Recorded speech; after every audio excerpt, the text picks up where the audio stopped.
Tuesday, Minnesota Athletic Director Mark Coyle fired Clays, who had been under contract through 2018. Coyle explained his decision. I made a very difficult decision, a decision that impacts many people. It's a decision that I do not take lightly.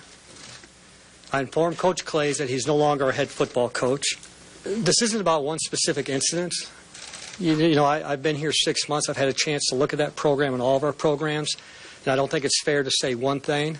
I think the events over the past few weeks underscored some of the concerns and some of the things I've been seeing with that program. There's no reason why we can't compete at the highest level. We have all the pieces of the puzzle, and I made the decision today because I feel moving forward we can find a leader who embraces what Minnesota is and what we want to do long term. Clays sent this text to his team after his firing, quote, "The school decided to fire me. I wouldn't change anything in the world. I love and support all of you. Best of luck." Clays also offered the following. One thing, I won't be up here freezing my ass off, so you all enjoy the winter.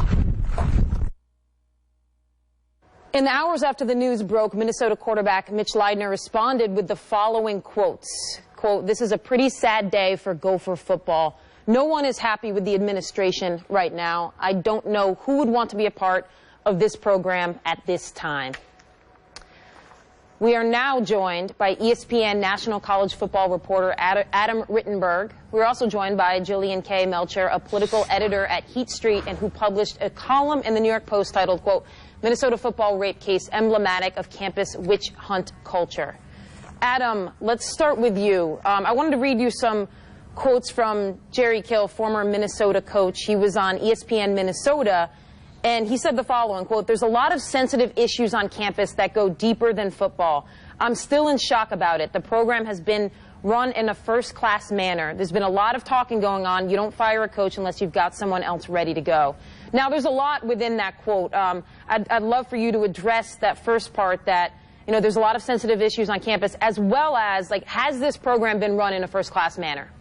Well, again, Kate, the Title IX office had pursued other issues against the football team when Jerry Kill was still head coach there. So this isn't the first time that those two parties have been in contact regarding an issue. Obviously, this one was involving a lot more players. It was a lot more serious, the issue that you mentioned back on September 2nd. But there has been tension between the football team and the Title IX office. Obviously, this case has exacerbated that. Certainly, the players' confidence in the administration has been shaken.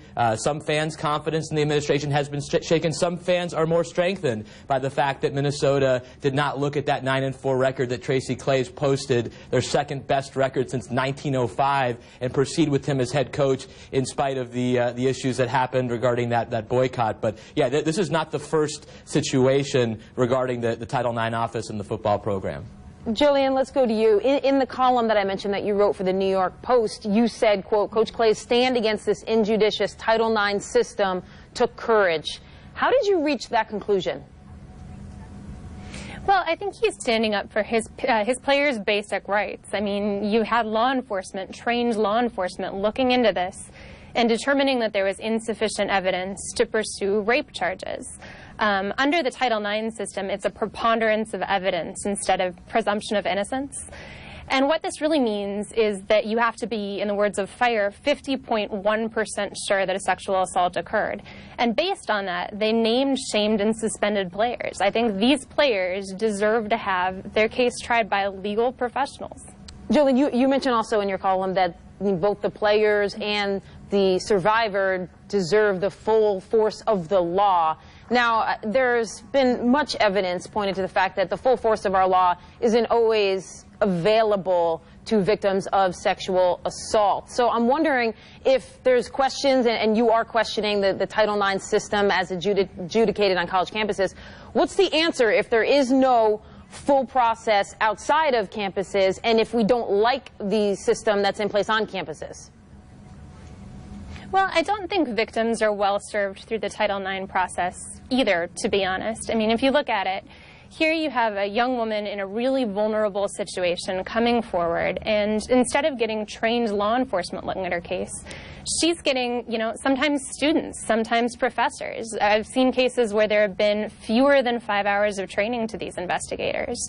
And they're deciding something that's really private, looking into something, jeopardizing her privacy potentially, and also making a huge decision about what the accused's outcome is, serious disciplinary issues. So I think on both sides there's an injustice being committed here.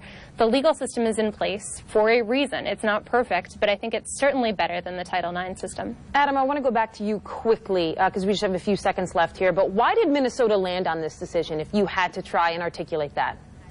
Well, I think Tracy Claeys is a coach with a low buyout, a school-friendly contract, and he challenged the administration directly. If you're to believe Mark Coyle's statement, he agreed with the initial suspensions and then still supported the player boycott, which they felt was a direct shot at them. And again, a first-year athletic director, a coach with not a ton of what, he doesn't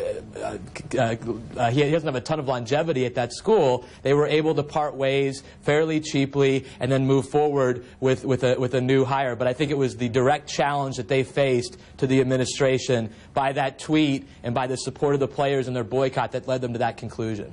All right, thank you, Adam, for joining us, as well as thanks to Jillian. Appreciate it from both.